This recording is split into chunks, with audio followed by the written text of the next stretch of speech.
청주를 중심으로 한 충북에는 올해 하반기에만 6천 세대가 넘는 대규모 아파트 분양이 예정돼 있습니다. 상반기엔 청주의 일부 아파트 청약 경쟁률이 100대 1을 넘어서는 등 청약 열기도 뜨거웠는데요. 오늘 대담한 세븐에서는 박원갑 KB국민은행 부동산 수석전문위원을 모시고 현재 충북 부동산 현황을 살피고 향후 시장을 전망해 보겠습니다. 위원님 안녕하십니까? 네, 안녕하십니까? 먼저 올해 상반기 부동산 시장부터 되짚어보겠습니다. 이 청주 테크노폴리스 인근 아파트의 1순위 청약 경쟁률이 이 100대 1을 넘어서기도 했었는데요. 실제로 충북의 1순위 청약 경쟁률은 서울에 이어 전국 2위를 기록하기도 했습니다. 이 같은 이유를 어떻게 분석하고 계십니까? 제 생각에는 이제 직주 근접형 수요가 청약 경쟁률 고공비행의 핵심 이유가 아닌가 생각이 됩니다.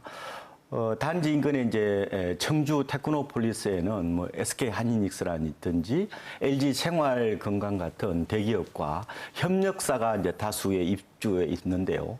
그만큼 수요층이 탄탄하다고 볼 수가 있는데 요즘 이제 지방의 분양 시장을 보면요, 좀 선전하는 곳이 가령 뭐 창원이나 전주, 아산 지역, 이들 지역인데 공통점이 있습니다. 하나같이 산업단지를 이제 끼고 있다, 혹은 이제 배후도시로 자리 잡고 있다는 것인데요.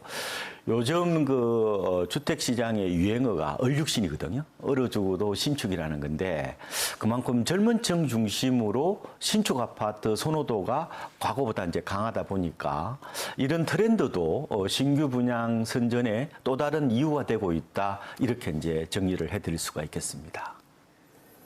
향후 청주 도심 외곽에는 4천여 가구의 대규모 주택단지 조성 계획도 나오고 있는데요.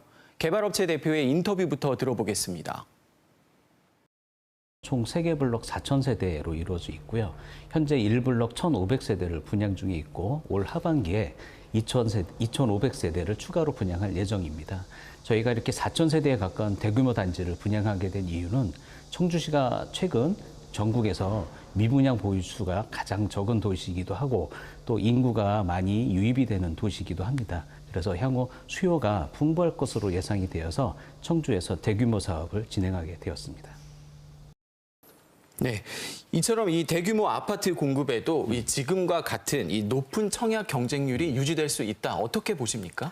일단은 좀 더 지켜볼 수밖에 없는데요. 근데 분위기는 약간 지금 좋아지는 어떤 기미가 있다는 건데 일단은 이제 하반기에 이제 금리가 좀 낮아질 수도 있고 그리고 입주 물량도 약간 줄어들어요. 뭐 그런 측면에서 보면은. 시장도 뭐 갑자기 좋아질 수는 없겠지만 숨통이 좀 트이는 측면은 좀 봐야 될 것 같고요. 실제로 청주 아파트 값을 보면은 KB 이제 시세로요. 올 들어 5월까지는 하락세를 보였어요. 그런데 6월부터는 상승세로 반전해서 2달 연속 오름세를 이어가고 있거든요. 그런데 아마 건설업체들이 보는 주택 전망지수하고는 약간 편차가 있지 않을까 생각이 들어요. 충북 지역의 5년간 연평균 아파트 입주 물량이 12,000가구 조금 안 됩니다. 근데 뭐 그렇게 많지는 않은 상황이라고 보면 될 것 같아요. 결국은 이제 입지하고 가격 경쟁력이 분양 승패를 결정할 건데 흔히 부동산은 입지라고 얘기를 많이 하지 않습니까? 수요층이 많은 도심이라든지 뭐 산업단지 요지에 위치하고 분양가가 적정한 수준이라면은 어느 정도 선방을 할 수 있다. 다만 최근 들어서 소비자들의 눈높이가 굉장히 높아졌습니다.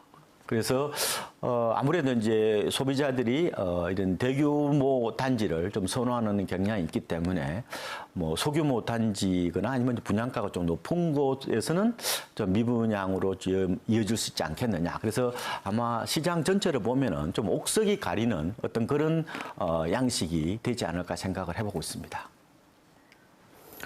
네, 올 하반기 공급될 아파트는 크게 구도심의 재건축과 택지 개발지구로 이렇게 나뉘게 될 텐데요. 이 재건축과 택지 개발, 이 각각의 특징은 어떻게 되는지 설명 좀 부탁드리겠습니다. 재건축은 아무래도 주변에 보면 학교라든지 관공서, 교통, 기반 시설이 이미 다 잘 갖춰져 있다고 보면 되죠. 한마디로 입지 경쟁이 뛰어난 어떤 특성이 있다고 보시면 될 것 같고, 그래서 지역에서 재건축은 나름대로 보면 랜드마크 아파트 성격도 강해요. 청주도 이제 마찬가지라고 보면 되고요. 전국 도시를 좀 둘러보면은 구도심의 공동화가 좀 심하지 않습니까? 근데 이제 재건축을 통해서 도시에 좀 생기를 불어넣을 수 있는 효과가 좀 있지 않을까 생각이 되고요. 요즘 신도시 같은 택지 지구는 상대적으로 이제 도심에 조금 떨어져 있는 곳에 많죠. 근데 초기에는 이제 교통이 상대적으로 이런 도심보다는 조금 떨어지는 어떤 그런 측면이 있는데, 근데 제가 지방을 돌아보면은 오히려 신혼부부들이요, 이런 도심보다 신규 어떤 택지 지구에 관심이 많은 것 같아요. 어쨌든 두 지역 다 나름대로 장단점이 있다, 이런 말씀을 드리고 싶습니다. 네, 이 실수요자 입장에서 아파트 공급이 늘어나는 것은 다행이라고 볼 수 있겠지만 이 높아지는 분양가는 부담이지 않겠습니까? 이 실제로 청주 지역 일부 아파트 분양가가 3.3제곱미터당 1,400만 원을 넘어선다는 이런 기록도 있는데 이 같은 상황은 좀 어떻게 바라보고 계십니까? 부담이 될 수도 있겠죠. 근데 지난 4월 기준으로 청주 지역 아파트 분양가 3.3제곱미터당 평당이죠. 평균 1,462만 원으로 처음으로 이제 1,400만 원을 돌파했는데, 이는 지난해 4월 그때 당시에 평균 1,296만 원에 비하면은 한 12% 정도 올라갔다, 이렇게 보는데요. 아무래도 이제 철근이라든지 뭐 이런 시멘트 원자재 가격이 이제 급등을 하고 그러다 보니까 공사비가 많이 올랐잖아요. 당연히 분양가도 뭐 덩달아 이렇게 오르는 측면도 있는 것 같고, 그리고 중대재해처벌법 시행 이후에 건설사들이 아무래도 안전에 좀 더 관심을 많이 기울이다 보니까 비용이 좀 늘어나는 뭐 이런 측면도 좀 감안이 돼야 될 것 같고요. 결국 이제 건설사 입장에서는 분양가가 오르니까 그 손실을 메꾸기 위해서 분양가를 이제 높일 수밖에 없고, 그러다 보니까 이제 분양 경쟁력이 좀 낮아질 수 있거든요. 그러다 보니까 입지가 안 좋은 곳들은 미분양이 발생하는 이런 악순환이 좀 이어지고 있다, 이렇게도 볼 수가 있겠습니다. 네, 충북의 매매가 대비 전세가 비율이 80%에 육박한다는 기록도 좀 있습니다. 이 현재의 전세가가 높다고 봐야 됩니까? 아니면 반대로 매매가가 낮게 평가되고 있다고 봐야 될까요?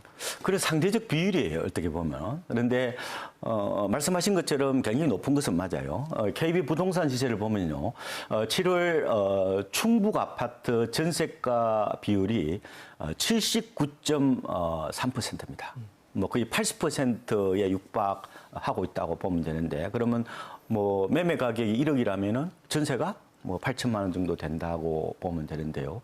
근데 이제 충북만 높은 게 아니라 뭐 충남도 높습니다. 충남도 보니까 77.1% 정도 되는데, 대부분이 지방이 70%다 넘는다, 이렇게 보시면 되는데, 그래서 제가 이 전세가 비율은 매매가와 어떻게 보면 전세 가격의 상대적 비율이기 때문에 이걸 이제 보는 시각이 좀 다를 수 있어요. 그러니까 전세 가격은 사용 가치죠. 근데 매매 가격은 이제 교환 가치인데, 그렇게 보면은 매매 가격이 좀 저평가 됐다고도 볼 수가 있잖아요, 그죠? 전세 가격에 비해서. 또 한편으로는 집값 상승에 대한 기대 심리가 떨어지니까 어떻게 보면은 집을 안 산다는 거죠. 그럼 전세로 거주하려는 사람이 많으면은 어떻게 보면 매매 가격 대비 전세 가격이 좀 올라갈 수도 있는 뭐 그런 측면이 있는데요. 다만 이제 세입자분들 입장에서는 이제 전세로 들어갈 때 좀 조심해야 된다는 거죠. 왜냐하면 자칫 깡통 전세 위험성이 있다는 건데요. 결국은 이제 전세는 내 공간을 빌리는 대가로 집주인한테 돈 빌려주는 거거든요. 어떻게 금전대차라고도 볼 수가 있는데, 전세가율이 너무 높아버리면은 나중에 이제 법원 경매에 붙여지면은 이게 내가 선순위로 들어갔다 하더라도 이 보증금을 다 찾지 못할 수 있다는 것을 의미를 합니다. 그래서 전세 제도의 위험성이 수도권보다는 이런 지역에서 훨씬 더 크기 때문에 생존 차원에서 제 생각에는 다 전세로 무조건 들어가지 마시고, 물론 봐야 되겠지만 일부 보증금을 좀 낮추는 거죠. 그리고 나머지 월세로 지급하는 형태가 좀 더 안전할 수 있겠다, 뭐 이런 생각을 해보고 있습니다. 네, 충북 북부 지역도 한번 살펴볼 텐데요. 일부에서는 충주와 제천 지역의 이 아파트 가격이 도시 규모에 비해서 좀 높다 이런 지적도 좀 나오고 있는데 이에 대해서는 좀 어떻게 생각하십니까? 저도 그런 말씀을 좀 들었어요. 그런데 이제 아무래도 이제 도시의 뭐 그런 규모도 있지만 제 생각에는 약 건축비 이런 측면에서 좀 봐야 될 것 같은데 뭐 인구가 많으나 적으나 어차피 건축비는 요새 한 3.3제곱미터당 한 900에서 뭐 1,000만 원 가까이 든다고 하니까요. 그런데 지금 제천 인구가 한 12만 명 조금 넘습니다. 근데 제가 이제 실거래가를 한번 조사를 해봤어요. 봤는데 국민주택 규모 흔히 말하면 84제곱미터 기준으로 보니까 한 최고가가 한 4억 3천만 원 정도. 그리고 충주가 인구 20만 좀 넘죠. 근데 한 4억 7천만 원 정도. 그다음에 청주는 이제 큰 도시죠. 그러니까 85만 명이 넘는데 최고가 제가 보니까 한 7억 정도가 돼요. 근데 인구로 보면 거의 뭐 4배 가까이 차이 나잖아요. 그런데도 아파트 값은 그렇게까지 안 차이 나는 것은 아무래도 건축비 쪽에 좀 더 초점을 맞춘다면은 어느 정도 좀 이해가 되지 않을까 생각을 해보고 있습니다. 네, 이 충청권 4개 시도는 충청 메가시티를 현재 추진을 하고 있는데요. 이 같은 구상이 향후 충북의 부동산 시장에는 어떤 영향을 미칠지요? 긍정적인 측면이라고 보면 되죠. 일단 충청 메가시티는 여러분들이 잘 아시다시피 뭐 대전하고 세종, 충남, 충북을 이제 다 같이 통합해서 지금 수도권이 과밀화돼 있잖아요. 어떻게 보면은 그 수요를 분산시킨다는 차원 그리고 발전시킨다는 차원에서 이게 추진되고 있는 건데 결국은 이제 규모의 경제죠. 성공적으로 추진된다면은 아마 전국 최초의 특별 지자체가 되겠죠. 지금 대통령 직속 국정기획위원회에서도 이걸 구체적으로 지금 논의를 하고 있고 그게 이제 발표가 됐죠. 아무래도 이제 제 생각에는 교통 인프라하고 산업단지 일자리 확충이 이제 목표가 될 텐데 충북은 청주 국제공항 민간 전용 활주로 건설이 이제 최우선 과제로 꼽혀 있고요. 이를 통해서 뭐 청주 공항을 중부권 거점 공항으로 육성하겠다는 보관이고요. 그리고 충북 혁신도시도 이 중부 내륙 지역 성장 거점으로 육성하고 바이오 첨단 산업단지 육성 방안도 담겨 있는데 제대로 저는 추진된다면은 지역 경제 활성화뿐만 아니라 부동산 시장도 적지 않은 호재가 될 것으로 보입니다. 부동산이 따로 있는 게 아니라 결국 그 지역의 경제 펀더멘탈을 반영하는 또 다른 거울이니까요. 그런 식으로 부동산을 바라보시는 것도 괜찮을 것 같습니다. 네, 이 마지막으로 앞으로 충북 부동산 시장의 전체적인 전망과 실수요자 입장에서 내 집 마련을 어떻게 하면 좋을지 조언을 좀 부탁드리겠습니다. 시장이 뭐 여러분 잘 아시다시피 뭐 갑작스럽게 그렇게 좋아질 수는 없죠. 다만 저는 약간 바닥을 탈출하는 어떤 그런 모습들이 나타나고 있다고 보는데요. 일단은 정부가 6.27 대출 규제를 이제 내놨죠. 근데 지방은 제외됩니다. 그리고 7월부터 시행된 3단계 스트레스 DSR로 6개월 지방은 유예되고요. 각종 뭐 중공업 미분양에 대해서 뭐 세제 혜택을 주는 것도 있고, 그리고 또 2차 공기업 이전, 뭐 세종시 완성 이런 여러 가지 국토 균형 개발도 같이 진행이 되기 때문에 지방은 그렇게 너무 우울하게 볼 필요는 없다 생각이 들고요. 그래서 실수요자들은 과연 그럼 어떻게 해야 될 거냐. 제 생각에는 좀 싸게 사시는 게 좋을 것 같아요. 그러니까 고점 대비 가격 메리트를 보고 판단하는 게 좀 더 낫지 않을까 생각이 들어요. 충북의 아파트 실거래가를 제가 조사를 해보니까 전 고점이 2022년 6월입니다. 그때 대비 회복률이 지금 94.3%로 전국 도지역이 있잖아요. 도지역이 91.5%인데 그때보다 약간 높아요. 그러면 내가 평균 시세보다 좀 싸게 사면 되는 거잖아요. 그래서 고점 대비 한 10% 정도 아니면 그 이상 좀 떨어지는 급매물 중심으로 접근 접근하는 게 좋을 것 같고요. 그리고 이제 앞으로 우리나라 전체적으로 보면 인구가 줄 수 있거든요. 그리고 고령화가 심해지면은 주택 거래 회전율이 좀 떨어질 수 있습니다. 거래가 많지 않다는 거죠. 그래서 이런 점을 감안해 보면은 가급적 좀 대단지 중심으로 접근하는 것도 나쁘지 않겠다. 뭐 이런 생각을 해보고 있습니다. 네, 오늘 위원님 말씀 여기까지 듣도록 하겠습니다. 고맙습니다.